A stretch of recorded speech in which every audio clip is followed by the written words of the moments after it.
Roosevelt Center in Dickinson, North Dakota, Dickinson State University. And I just wanted to give you a little background on our Theodore Roosevelt Center. Have you ever, I think it was 2 years ago if you've done that, have you ever heard from the Theodore Roosevelt Center before? Yes, no? Probably not, okay. We're a digital library. And have you ever worked with a digital library before? Had any experience with a digital library before? Nope. Well, what we are doing, our purpose is with this digital library, is we are collecting all documents that deal with Theodore Roosevelt. And he was one of the most prolific writers of all the presidents, and he wrote a lot. We have copies of all of his letters. We have copies of his diary as a small child. We have some great copies of letters that he wrote to his children when he went on his safaris and he drew pictures of all the animals that he saw. We've got also a lot of political cartoons. We have photographs of himself and his family. I'll show you a few of the pictures that we've got on here also of him, but we have a lot of pictures. Really anything that has to do with Theodore Roosevelt, we're making the digital copies of these. We're putting them in one location so that it's easy accessible to anyone everywhere at any time. And that is our purpose. Now, by a show of hands, have any of you been to North Dakota? Oh, yes. Okay, one person, yes, I like that. So you might be wondering why we would have a connection, why we have this digital library for Theodore Roosevelt in North Dakota, where the majority of his time in his life he spent on the eastern coast. Well, Theodore Roosevelt actually he started a cattle ranch in North Dakota, and it was over by an area called Medora, North Dakota, and he decided he was going to start cattle ranching. Was at this cattle ranch on and off for about 7 years. Actually traveled there with his wife and his children. It wasn't just himself, it was when he was younger. But on February 14th, his mother and his first wife, Alice, both died the same day.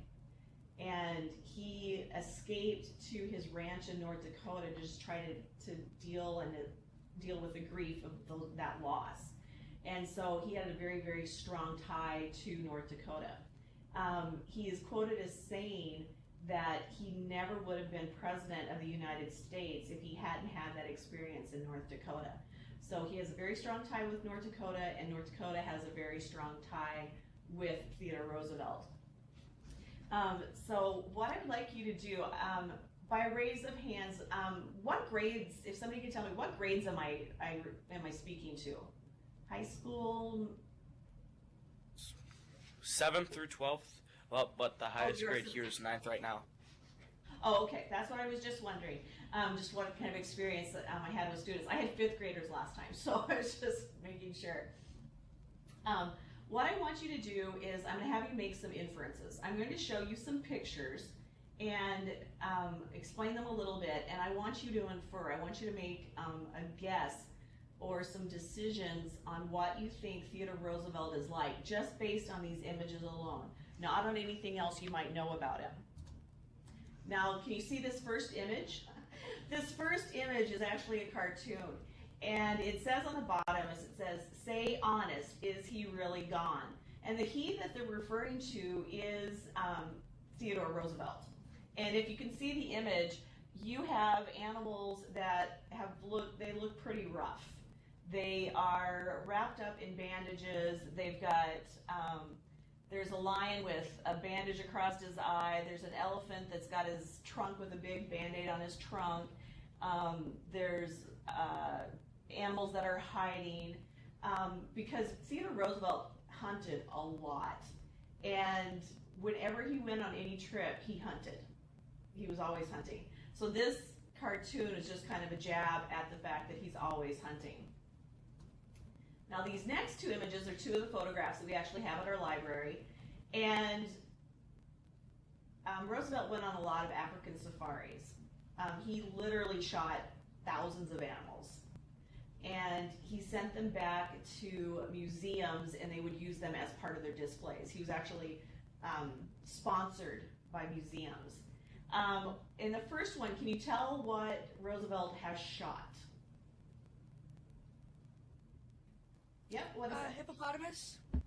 Yes, so he shot an X, pretty big. And what is the other animal that he has shot? Can you tell what this other animal is? Yes, but A lion? Yep. Think Cecil the lion. Can you imagine if this picture was taken of our current president at this day and age, how well that picture would have gone over. But very, very big hunter. Now, amongst yourselves, and I'm going to ask a couple of volunteers, what would you say Theodore Roosevelt is like, just based on these three images that I've just shown you? What is he like?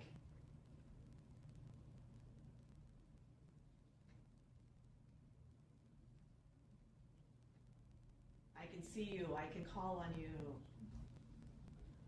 Star Wars shirt. outdoorsy. Courageous. Oh, well, he appears to be a big hunter. Okay. Yeah. Outdoorsy. Hunters? Outdoorsy? Pretty Okay. courageous. Pretty courageous. I don't think I would tackle a lion myself. I really don't think so. And not a hippo either. So we've got a courageous man, outdoorsy, very outdoorsy, likes to hunt. Now, I want you to completely forget everything we just talked about. Everything. Just like shake your head and like you've got a new complete slate. And I'm going to show you some different pictures and images of Theodore Roosevelt. Okay, the first one, there's a picture of TR standing next to a man named John Muir. And does anybody, by show of hand, does anybody know who John Muir is? Okay. John Muir is known as the pioneer or the wilderness prophet. He's called the father of national parks. During the 1900s, he was the environmentalist. He was the conservationist. Felt very strongly that we needed to protect the beauty and the natural resources of the United States. And he took Theodore Roosevelt on a 3-day-long hiking trip through Yosemite. And that's actually, that picture is from them at Yosemite. And if you look at very closely, way at the back, you can see there's a big, huge waterfall behind them. And he spent this time with him at this, this hiking trip to expand and explain to Roosevelt why the United States needed to protect all these natural resources and all the beauty around them. And it had a huge, huge impact on Theodore Roosevelt. The second image is a cartoon. Again, we have Roosevelt. He's got his gun with him. A lot of his political cartoons show him in that same getup with the hat, the safari hat, or his Rough Rider outfit with his gun. And what is tied up? Yep, somebody just tell me, what's tied up? A bear. Yeah. A bear. He went on a hunting trip to Mississippi, and he didn't have any luck. And so the good-natured people decided that they found this bear, and they tied it up and said, okay, shoot it. And Roosevelt refused. He said that was crossing the line, that it was unsportsmanlike, and that he would have nothing to do with it. How many of you have ever had, by a show of hands, how many of you have ever had a teddy bear in your life? None of, I was about to say, none of you had a teddy bear? Okay, so you've all had teddy bears. This is where you get the teddy bears from. The story behind the teddy bear is because of this particular story in this cartoon. Next, I'm going to read to you 3 quotes, because TR actually, for being a big hunter, being very courageous, he was actually known as the conservationist president. His record for protecting natural resources wasn't broken until President Clinton's administration. He had the longest running record, I guess you could say. Now, if, again, I'm gonna ask you guys to raise your hand. Have any of you seen pictures or had the chance of seeing the giant sequoias in California? And if you're wondering, it's the big trees where they even have like that's cut out where the car is driving through it. They're just huge, they're immense. Okay. he went to California and he saw all of these trees. And these are some of the quotes that he talked about, and actually these are from 3 different speeches that he gave about the natural resources and what we needed to do. The first one, we have passed the time when we could afford to let any man skin the country and leave it. When those forests were not protected at the time, and they would put dynamite around the trees and blow the trees up. Now, I don't know if any of you worked with dynamite, I hope you haven't, but you can imagine the damage it would do to the ground by using this type of destruction.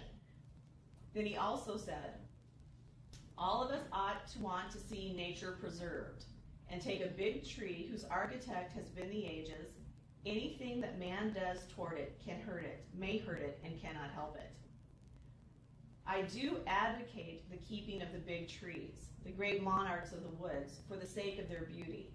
But I advocate the preservation and wise use of the forest because I feel it essential to the interest of the actual settlers. So he believed that we should protect these trees because they're beautiful. They're one of a kind. But he also believed that we should use our resources that we do have, but use them carefully.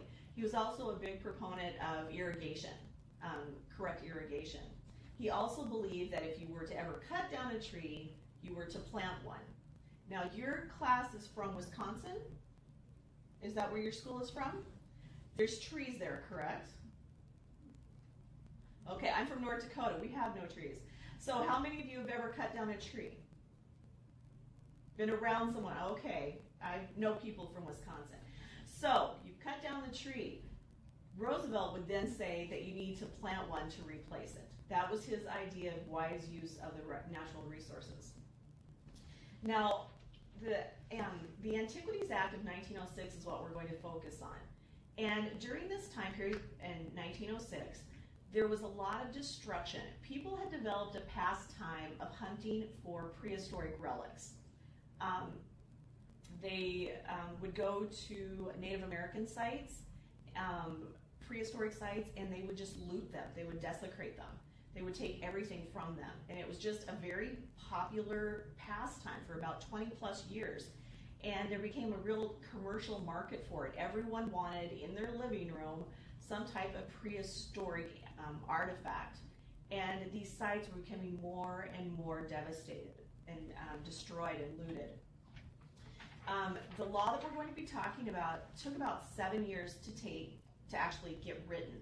And there was a place called Casa Grande in Arizona. And this was the building that really started people stopping and thinking that they needed to protect these types of situations, these types of locations. Also at this point, you had a lot of industrialization starting, and they were destroying a lot of land to build factories on. So they saw that they needed to protect these sites, especially, like I said, Casa Grande was really kind of like the poster child for the Antiquities Act. I have not studied a lot of legislation, but I am thinking that a lot of legislation is really long. The Antiquities Act is actually quite small. It is only 1 page. It only has 4 sections, and to me that's pretty amazing that something that small can have such an impact. The section that we're going to deal with, I'll tell you briefly about the other sections. It's only 4 sections. Talk to you about the others just a little bit. Section number 2 is the one that I really want to focus on since we're talking about the Constitution and the uses of the Constitution. Section 1 just says that you cannot do any type of excavation or remove any types of objects unless you have a permit. So I cannot go onto any federal land and grab a shovel and start digging anything up. If you've ever been to any national park, you've seen the signs, you can't pick up the rocks and take them home. That's what they're talking about. Also, the second part of this, another part of this, says that you have to have a certain type of education and experience before you can do this. Even if you've got a permit, doesn't mean that I can just go and do this. I have to have education to it, I have to have experience, and I have to have backing from some type of institute, like a museum or a university, to do that. The other section is kind of a housekeeping section. It just states that the entire Department of Interior and Agriculture, if there's any changes, they have to make sure that they're updated. So it's just housekeeping. The big section is section number 2, and that's the slide that I have up on there. And I'm going to read it to you, but I really want you to focus on the ones that you've got to remember of everything that I say are the underlined and bolded parts. That's what we'll be focusing on. So this is section number 2 of the Antiquities Act. That the President of the United States is hereby authorized in his discretion to declare by public proclamation historic landmarks, historic and prehistoric structures, and other objects of historic or scientific interest that are situated upon the lands owned or controlled by the government of the United States to be national monuments, and may reserve as a part thereof parcels of land, the limits of which in all cases shall be confined to the smallest area compatible with proper care and management of the objects to be protected. I'm going to give you a little background. Have any of you, by raise of hand, been to a national park? You've been to Yellowstone, you've been to, okay, national park. There is a difference between a national park and a national monument. And what the American Antiquities Act does is they establish national monuments. A national park, on the other hand, is established by the Congress, and it is limited to landscape that is scenic, or it has a recreational value.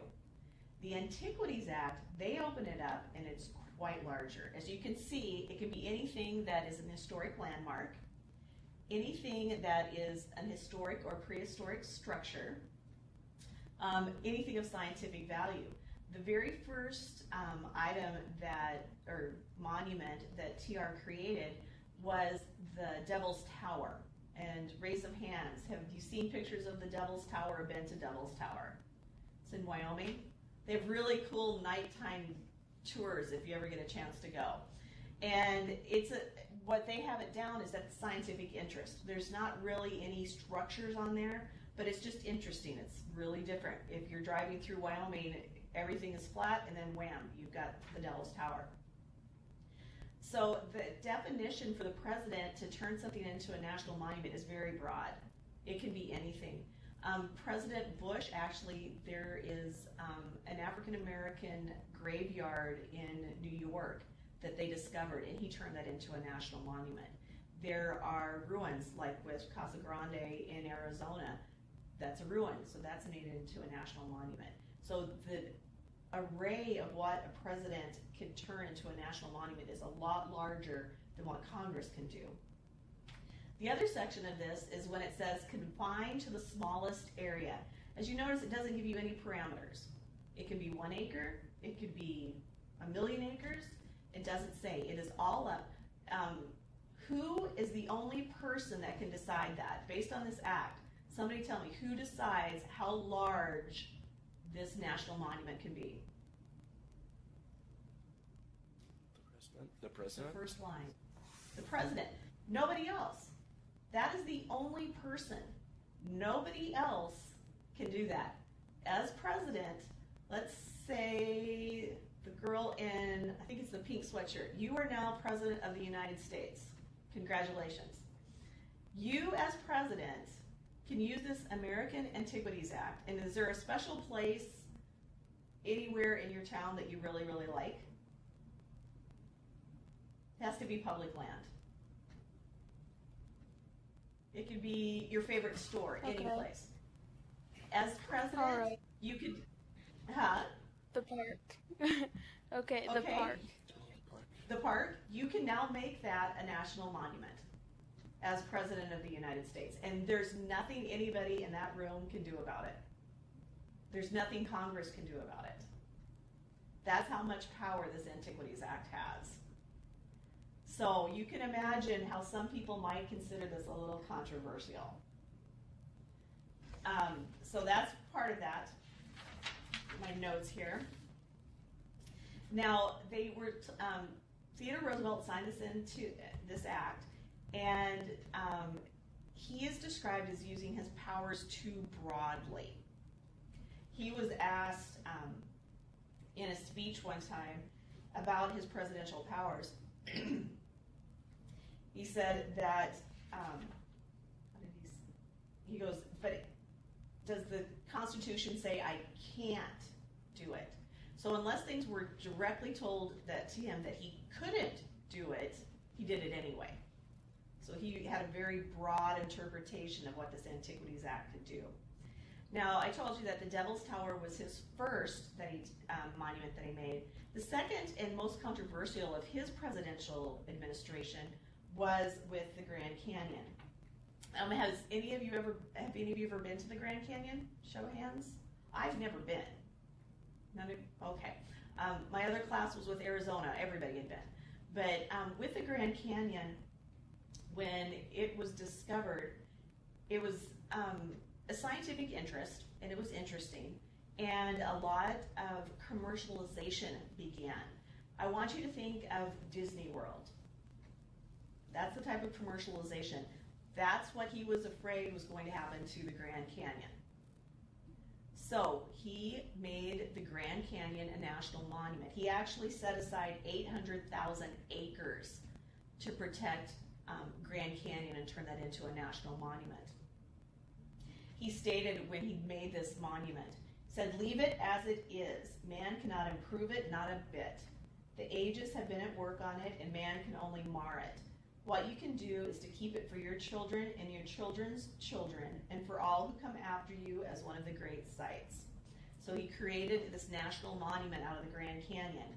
There was a lot of people that wanted to do some commercialization on that and development, and it created a huge controversy.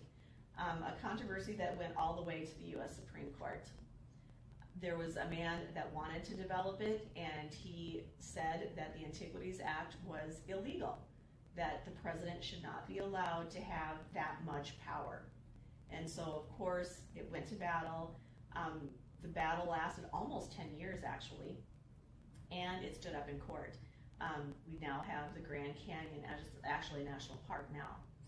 But Theodore Roosevelt was not a dumb man by any means. He actually had a lot of legal background, and what he did is anything, he knew that to protect any of these proclamations, they would have to stand up in court. He knew people were going to fight him. And I want you to look at this. The first part of this is the Antiquities Act, and it says, "To declare by public proclamation historic landmarks, historic and prehistoric structures, and other objects of historic or scientific interest." Now, can you see that slide?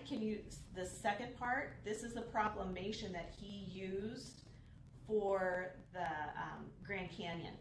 "The Grand Canyon of the Colorado River is an object of unusual scientific interest, being the greatest eroded canyon within the United States."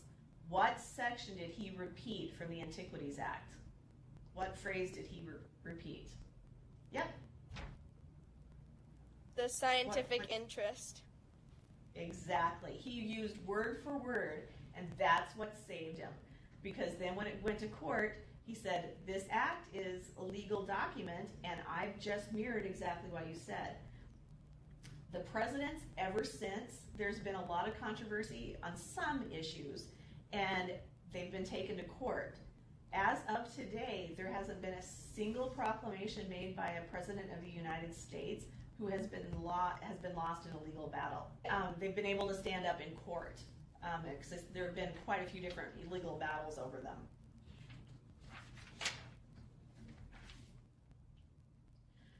There's been other presidents that have had some controversy over their use. Let me back up a little bit. With Theodore Roosevelt, I told you that he said unless it was expressly told that he couldn't do it, he did it anyway. This is what he is quoted as saying: "I did not assert power, but I did greatly broaden the use of executive power." And executive power is the presidential power. So he really tested the boundaries of what a president could do. And unless it was expressly forbidden, he did it anyway. Over his lifetime, or over his presidential administration, he put into existence 5 national parks, 18 national monuments, 55 bird sanctuaries, and 150 national forests. The bird sanctuaries, during the 1900s, the trend was to have big, long bird feathers in your hats. And it became such a trend that it almost killed off an entire species of bird, almost a complete extinction of them. And he went to his political advisors and he said, can I make a refuge and protect these birds, the sanctuary? And he goes, is there anything that says that I can, in the Constitution, that I can do this? And they're like, well, there's nothing that says you can. And he goes, well, is there anything that says I can't? And they said, no. He goes, well, then I'm going to do it. He really did take a very liberal approach of executive power as president. A lot of the designations in the past have been controversial, but it's taken so long for them to get the paperwork done that by the time that it's all the battles and everything were done, everybody just accepted the national parks. They wanted them protected at that point. Trs Immediate Successors, the presidents right after him, they used the Antiquities Act a little bit, but not as much as Roosevelt did. Do you have any idea which president might have beat Roosevelt's record of protection and using the Antiquities Act? I'll give you a hint. There's two presidents that have beat Roosevelt's record for using the Antiquities Act. Do you have any idea who they might be?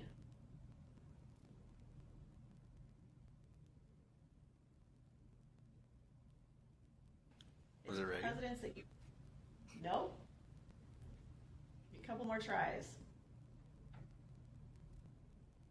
President Clinton? Maybe. Clinton, and there's one more. Bush. Nope.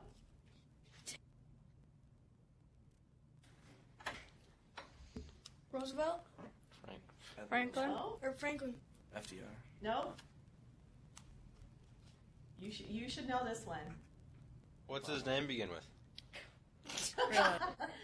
It's P for president.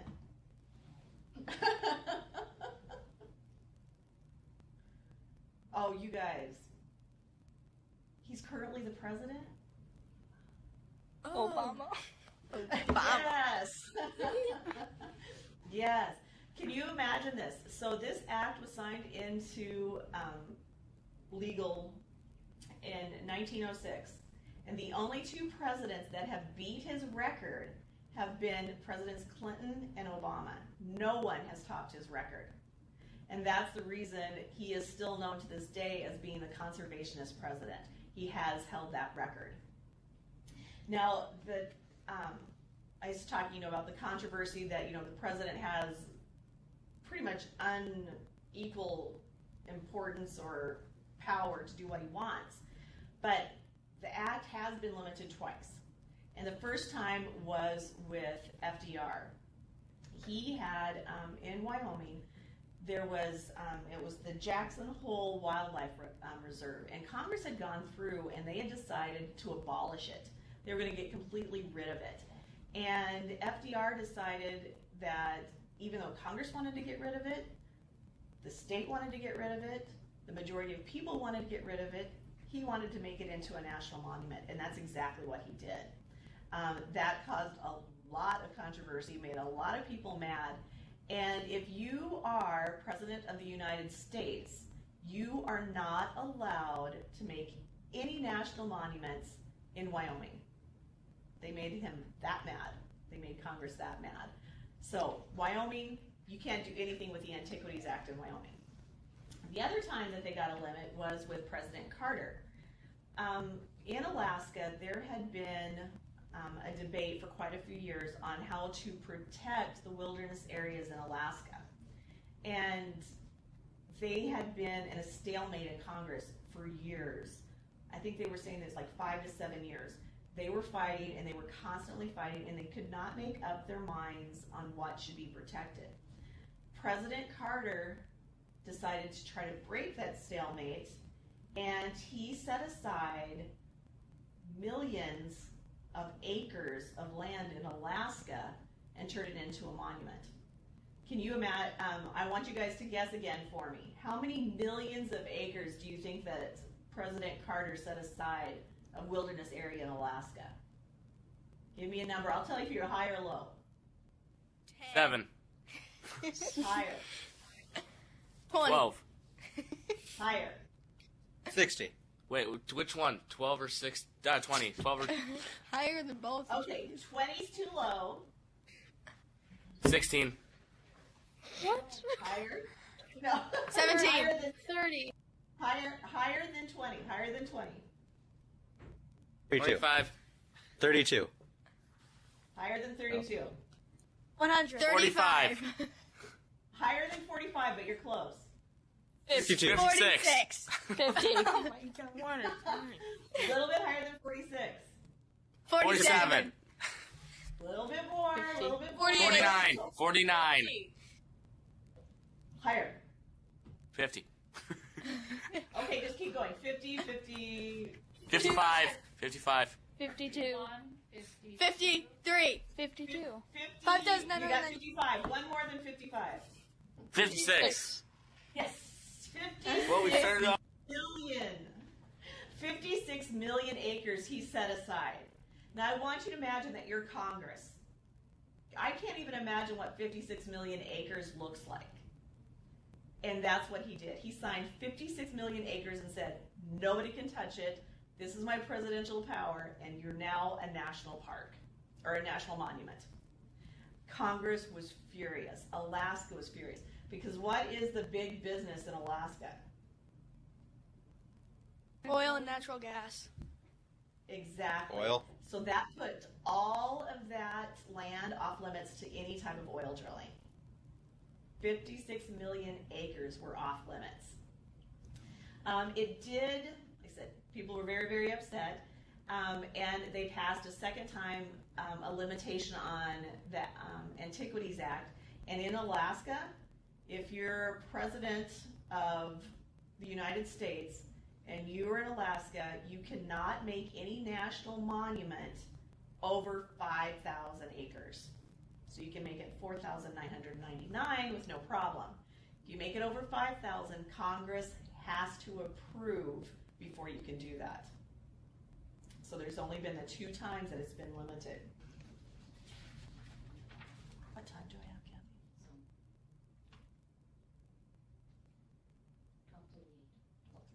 Okay. So with the president, what is our government based on? Are we what kind of government do we have?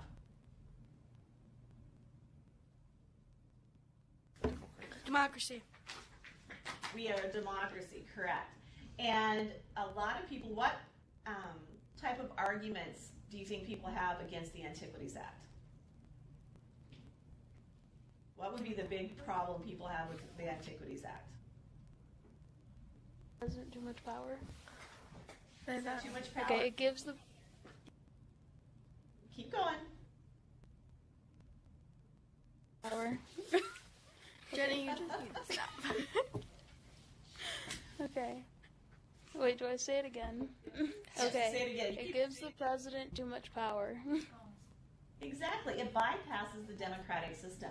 And there is actually a huge push to abolish the Antiquities Act. They want to get rid of it because they said it goes around the democracy that we have set up in the United States. With setting up these monuments, you don't, the original act does say that you can use private land. It's never been done yet. But I want you to imagine, could you, as president, let's see, if you're president, okay, the boy that I can't see his head that's in the blue sweatshirt down there, you're now president of the United States, okay? Now, by this act, not only could you make anything a national monument, you also could do it on private land. So I want you to pick out one of your classmates and you're going to turn his home into a national monument and he has to leave. Or she has to leave. Pick one of them. So that's how how much power this act gives the president. Your home, even though it's private land, could be turned into a national monument because you're so wonderful, I'm sure. So that's the reason it's a national monument. But that's how much power it is. And there's a lot of people that have a problem with that. Now, that's never happened yet, but it also limits what you can do with your private land. I live on a ranch in North Dakota, and it is a private ranch. I do have artifacts on my land. We have one of the largest Native American prehistoric Indian flint quarries near us, and so we constantly are coming across arrowheads, flint spearheads. I was weeding my garden, pulled out a weed, and a perfectly shaped arrowhead came out with the weed. So it's really, really common for us at our place where we live. We also are right next to a wildlife refuge, about 5 miles, and we are limited, even though this is private land, we are limited on the birds that we can shoot because they're protected on this wildlife preserve or refuge. And that's what a lot of people have a problem with, is that when they set up these monuments, even though it's not on private land, it blocks what you can do on your land. I don't know if you know, in North Dakota we had a huge oil boom, big thing in the news, and if you look where I'm at, because we're by this refuge, you can see there's like a buffer zone, and you can't do any type of drilling anywhere near this refuge. So when you do declare something a national monument, it does have impact on the economy, and it has the impact on the private land around these monuments. So you can imagine the problems some people might have with this. Just by a show of hands, do you think that the Antiquities Act should still be used? If you think the Antiquities Act should still be used, raise your hand. Okay, and put your hands down if you don't think it should be used. Okay, so you got a little bit of both. Because when you really do look at it, it really does put a lot of, it's a lot of discussion about that. A lot of people feel that it should not be used because it gives too much power to one person. Really currently, with Theodore Roosevelt National Park, we have different sites. We have, in the national park, we have his original cabin that he spent time with.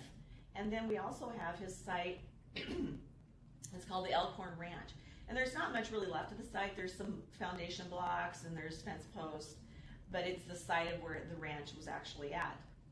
And the ranch is on national park land, but adjoining that national park land is land that is private that someone has the mineral rights to, and they are going to be digging for gravel.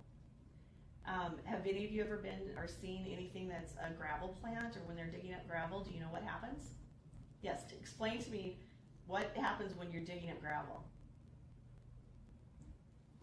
The ground collapses. Okay, they're digging it up. Have you ever seen anything that's like strip mining? Where they take it layer by layer by layer off? And how many of you have ever seen a dust cloud? Raise your hand. None of you have seen a dust cloud. Okay, thank you. So one person has seen a dust cloud. Okay. So I want you to imagine you've got this national park, you've got somebody that's drilling out or digging up all of this gravel, and they've been afraid that that is going to cause damage and block people from going to this site. What do you think is the only thing that can save it? What is the only thing that can save this particular Elkhorn Ranch site? Turn it to National Monument. And who could do that? The president. Obama. Exactly. And there are people that are trying to convince President Obama to turn that into a national monument so that they have to stop that digging of the gravel. So again, there's the man that has been in the newspaper. He's very upset by this. He doesn't want to stop his digging of the gravel. And then you've got people that really want to protect the Elkhorn Ranch from the site. I've got 11 minutes. Okay. So I want to know, do you have any questions for me about the Antiquities Act? Does everybody want to be president now so they can make any monuments they want? No? No. No, I No. think that's A little bit. It's one pro for a whole bunch of cons. There is a very big trend of people that do not believe that the Antiquities Act should be used. It's very controversial. The more studies I've been doing, the more research. There's been a lot of it. President Clinton did add some acreage to the Grand Canyon, and he caused a lot of problems because, again, you don't have to have, as president, you don't have to be able to check on anybody. You can just do it yourself. And he declared some of the Grand Canyon as more of a national monument. And when he did it, the people in the state, the senators and the congressmen, were not giving any notice of it until 5 days before he made a big production and signed it into law. And he even made it worse because he was in the wrong state when he signed it. But he knew it was during an election year. So do you think maybe during election years this might have some implications?